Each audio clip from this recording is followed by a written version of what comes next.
Hi అండి. ఈరోజు మనం తెలుగు ముచ్చట్లలో ఉజ్జయిని విశేషాలు అనే పాఠ్యభాగ సారాంశంను తెలుసుకుందాము రండి. ఉద్దేశ్యము: ధైర్యం, సాహసం కలిగిన వారికి అవకాశాలు, అదృష్టాలు కలిసి వస్తూనే ఉంటాయి. శక్తి కలిగిన వారికి దైవమే సహకరిస్తుంది, సాక్షాత్కరిస్తుంది అనడానికి ఈ పాఠం ఒక నిదర్శనం. మనలోని శక్తిని, చైతన్యాన్ని పెంచుకొని జీవితంలో ఉన్నత స్థాయికి చేరి ఉత్తమ కార్యక్రమాలు నిర్వహించాలని విక్రమార్కుని చరిత్ర ద్వారా తెలుసుకోవడానికి ఈ పాఠం ఉద్దేశించబడింది. ప్రస్తావన: తెలుగులో కథాకావ్య ప్రక్రియ ప్రత్యేకమైనది. ఈ ప్రక్రియ ద్వారా ఎన్నో విశేషమైన కథలు, గాథలు కావ్య రూపంలో వెలుగులోకి వచ్చాయి. ఈ మార్గంలో ఎన్నో కథాకావ్యాలు వచ్చిన జక్కన రచించిన విక్రమార్క చరిత్ర విశేషమైంది. ఇది 8 ఆశ్వాసాల ప్రబంధము.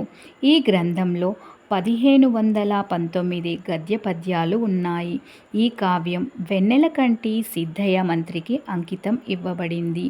ఈ కవి శ్రీనాథునికి సమకాలికుడు. కల్పిత ఇతివృత్తంతో కూడి ఉన్న ఈ కథాకావ్యంలో కథానాయకుడు విక్రమార్కుడనే పౌరాణిక రాజు.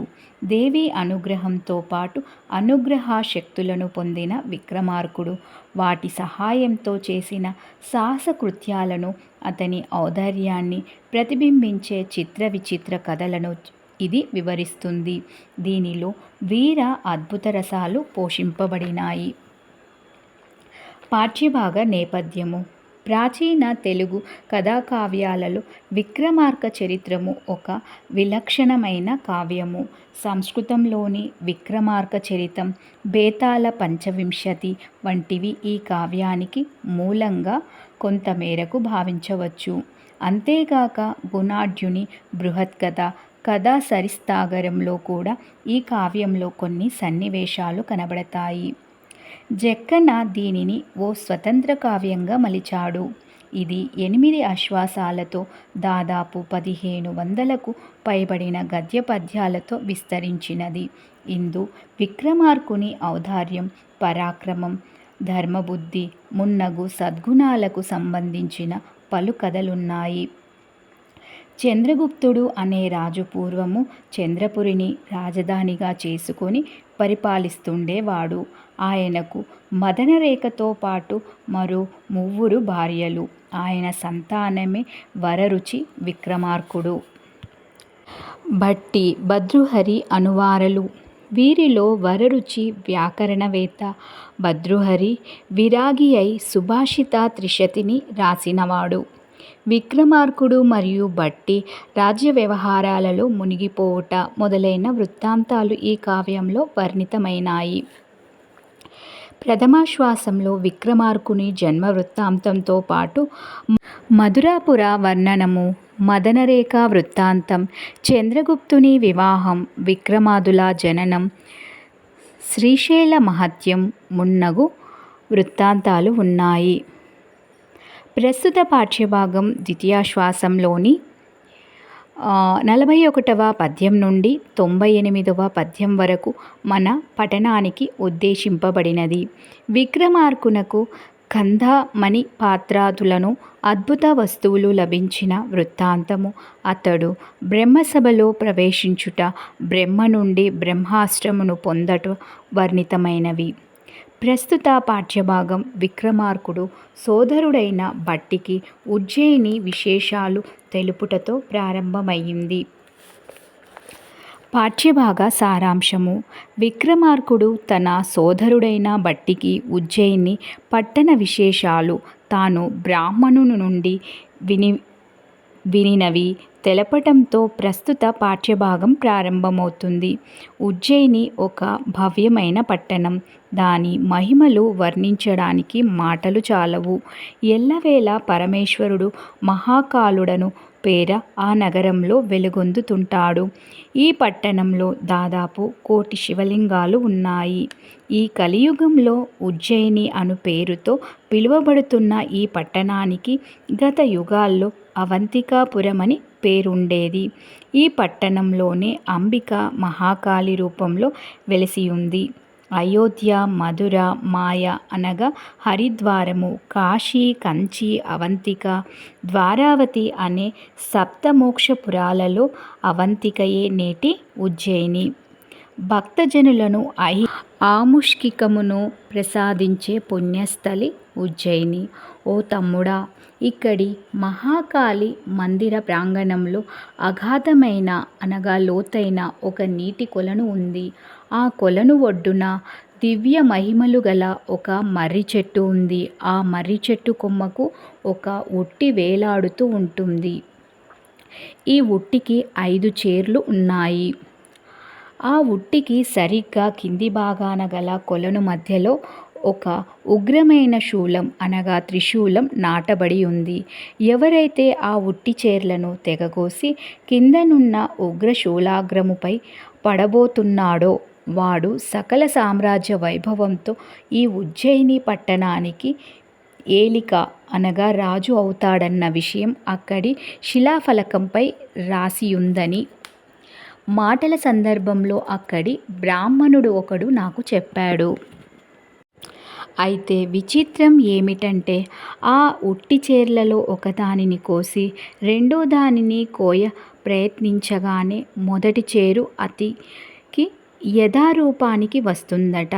ఇలాంటి వింత అనగా చోద్యం నీవెప్పుడైనా ఎక్కడైనా విన్నావా? ఆ కార్యాన్ని సాధించి ఆ ఉజ్జయినికి రాజును కావాలని నా మనస్సు ఉవ్విళ్ళూరుతుంది.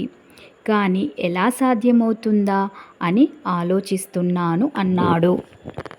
ఈ విషయం విన్న భట్టి ఉపాయశాలి, ఇందులకింత విచారం ఎందులకయ్యా? ఆ ఉట్టి చేర్లను 5ంటిని ఒకేమారు తెక్కొస్తే సరిపోతుంది కదా, అట్లే చేయి అన్నాడు. తన తమ్ముడు చెప్పిన ఉపాయం విని విక్రమార్కుడు చాలా సంతోషించాడు. వెంటనే తన చంద్రపురి రాజ్యభారాన్ని తమ్ముడు భట్టికి అప్పగించాడు. రాజ్య నిర్వహణలోని మెలకువలను తెలిపాడు. తనకు ఇంతకు ముందే లభించిన దివ్య పాదుకలను తొడుక్కొని ఉజ్జయిని నగరానికి వెళ్ళాడు. ఉజ్జయిని నగరం వెలుపలనే అత్యంత రమణీయము మహాన్వితము అయిన కాళికాదేవి అనగా అంబికా ఆలయాన్ని విక్రమార్కుడు చూశాడు. ఆలయంలోకి వెళ్ళి దేవికి భక్తిపూర్వకంగా నమస్కరించాడు. తర్వాత ప్రాకారంలోనే ఉన్న ముందు భాగం సరోవరాన్ని చూశాడు. సరోవరం చెంతనే గల ఇసుక తిన్నెలపై శివలింగాలున్నాయి. వాటికి మునులు పూజలు చేస్తున్నారు. సమీపంలోని వృక్షాల నీడలో కొంతమంది సిద్ధులు సంగోష్ఠులు నిర్వహిస్తున్నారు. కొందరు యతులు సరోవరంలో అఘమర్షణ స్నానాలు చేస్తున్నారు. ఆపై సరోవరం ఒడ్డున ఉన్న శిలాఫలకం గల పంక్తులను చదివాడు. తనకు బ్రాహ్మణుడు చెప్పిన విషయం రూఢి అయినది. వెంటనే ఏమాత్రం సంకోచం లేకుండా మర్రి చెట్టు కొమ్మకు వేలాడుతున్న ఉట్టిని ఎక్కాడు. తన ఖడ్గంతో ఉట్టి చేర్లు 5ంటిని ఒకే వేటితో తొగ్గేశాడు. ఆ క్షణంలోనే సరోవరం మధ్యలో నాటియున్న త్రిశూలాగ్రంపై పడబోయాడు. అయితే మరుక్షణమే కాళికామాత విక్రమార్కునకు ప్రత్యక్షమైంది. త్రిశూల ముఖంపై పడిపోకుండా విక్రమార్కుణ్ణి పట్టుకుంది. వెంటనే చరణపీట కడ నిలిపింది. విక్రమార్కుని శరీరం పులకరించిపోయింది. ఆనంద పారవశ్యం మిన్నంటింది. తల్లి పాదాలపై శిరస్సు వంచి ఆమెకు మ్రొక్కాడు. అంజలి ఘటించాడు. కనుల నుండి ఆనంద బాష్పాలు రాల్తుండగా, ఓ సర్వేశ్వరి, ఓ మహేశ్వరి, ఓ దివ్యమూర్తిత్రయీ, ఓ సిద్ధాంబిక, శివ, సంసార రూజాపహారిణి, హే మంత్రతంత్రాత్మిక, నా సేవలను చిత్తగించి దయతో నన్ను కటాక్షింపుము అని అమ్మను వేడుకున్నాడు. కాళికాదేవి ప్రసన్నమైంది. ఓ కుమార, నీ భక్తికి సాహసానికి మెచ్చాను. పలువురు రాజనులు ఈ పని దుర్లభమని భయపడ్డారు, వెనుకంజ వేశారు. కానీ నీవు సాహసంతో దృఢ సంకల్పంతో ఈ కార్యాన్ని సాధించావు. నాకు సంతోషంగా ఉంది. వస్తా, ఈ ఉజ్జయిని రాజ్య వైభవమెల్లా నీకు దత్తం చేస్తున్నాను. 1000 ఏండ్లు ఈ నగరాన్ని నిరాటంకంగా పరిపాలించు అంతేకాదు నీ ఈ సాహసచర్యకు నిన్ను సాహసాంక విక్రమ అను పేరుతో చిరకీర్తి పొందుమని ఆశీర్వదిస్తున్నాను. అంతేకాదు ఈ భూమిపై ధర్మరక్షణకు అవతరించిన ఆదినారాయణుడవు నీవు. నీ సేవలో తరించుటకు బ్రహ్మ నీ సోదరుడు భట్టిగా జన్మించాడు. మీరిద్దరూ ఎడబాయకుండా ఈ భూమండలాన్ని పరిపాలించండి. మీ చరిత్రను చదివినవారు, వినినవారు, వినిపించినవారు ధర్మబుద్ధి గలవారై సర్వసంపదలతో సుఖాలను అనుభవిస్తారు, తుదకు మోక్షం పొందుతారు అని పలికి అంబికామాత అంతర్ధానమయ్యింది. పరమానందభరితుడైన విక్రమార్కుడు ఉజ్జయిని నగర ఉద్యానవనమును యథేచ్ఛగా విహరిస్తూ వింతలు విశేషాలను తిలకిస్తున్నాడు. అదే సమయంలో ఓ సంఘటన జరిగింది. ఉజ్జయిని నగరమునకు రాజు ప్రసేనుడు. అతడు హఠాత్తుగా మరణించాడు. మంత్రులు రాజబంధువులు ఆలోచించి పట్టపుటే ఏనుగును రప్పించారు. దానికి ఒక పుష్పమాలికనందించారు. ఆ ఏనుగు పుష్పమాలికను ఎవరి మెడలో అలంకరిస్తే వారే ఉజ్జయినికి రాజు అని నిర్ణయించుకున్నారు. ఏనుగును వదిలివేశారు. అది నగర వీధుల్లో తిరిగి తిరిగి ఉద్యానవనంలో ప్రవేశించింది. అక్కడ విహరిస్తున్న విక్రమార్కుడిని చూసింది. వెంటనే అతని కంఠంలో పుష్పమాలికను అలంకరించింది. ఈ సంఘటనను చూసిన పురజనులు సంతోషించారు. విక్రమార్కుని ఏనుగుపై కూర్చుండబెట్టారు. ఊరేగిస్తూ తీసుకొని వచ్చి సింహాసనంపై కూర్చుండబెట్టారు. ఉజ్జయిని రాజ్యానికి అతడిని పట్టాభిషిక్తుణ్ణి చేశారు. కాళికాదేవి వరం వల్ల విక్రమార్కుడు ఉజ్జయినికి రాజై ధర్మమూర్తి అయి ప్రజలను పాలిస్తున్నాడు.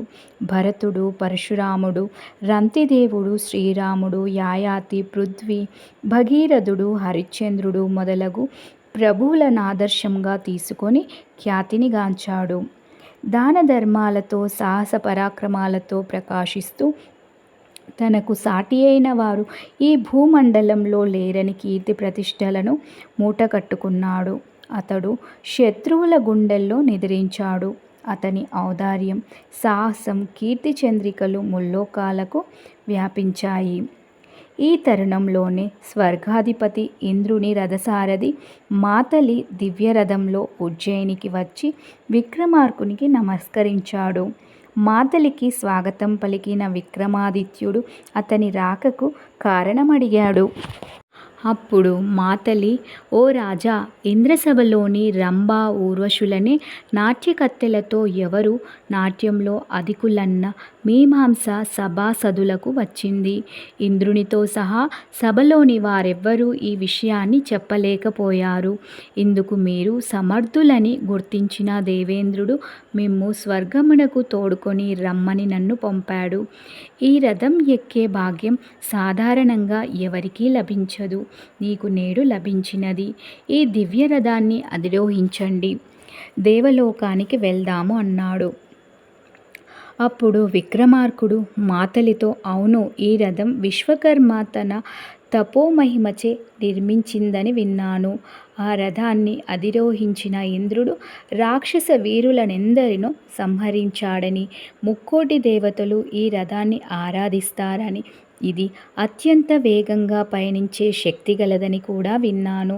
ఇంతటి మహత్తుగల రథాన్ని ఎక్కే భాగ్యం నాకు లభించింది అంటూ రథమెక్కి విక్రమార్కుడు దేవలోకానికి వెళ్ళాడు.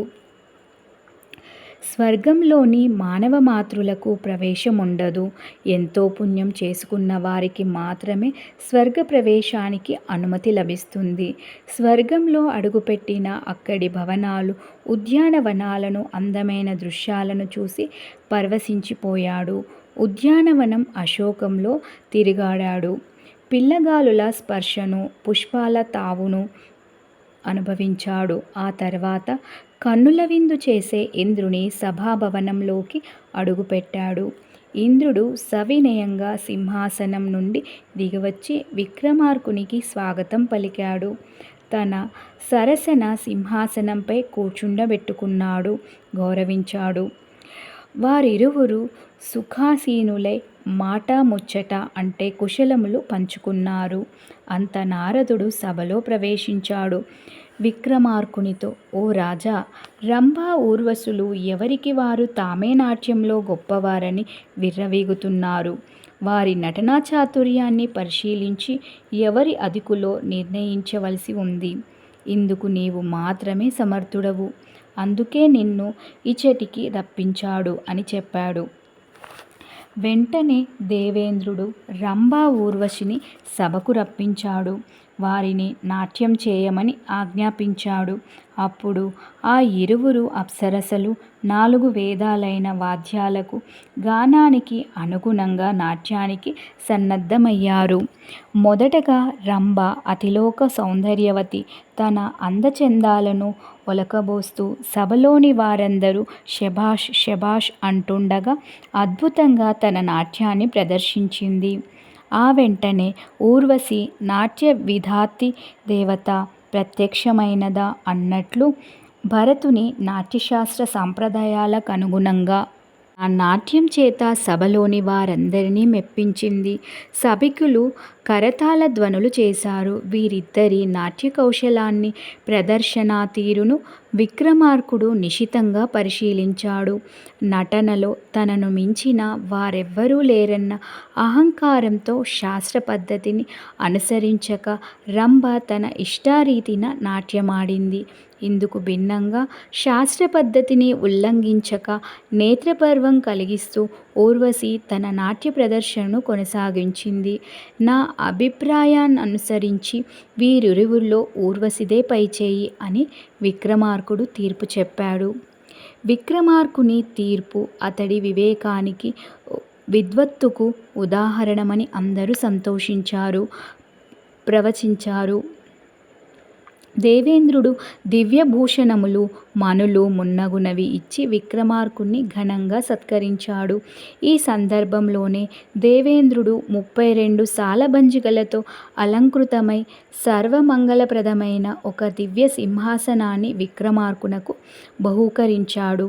ఆ సింహాసనాన్ని ఉజ్జయినికి తీసుకొని వెళ్ళుటకు 1000 మంది దేవభటులను విక్రమాదిత్యునితో పంపాడు.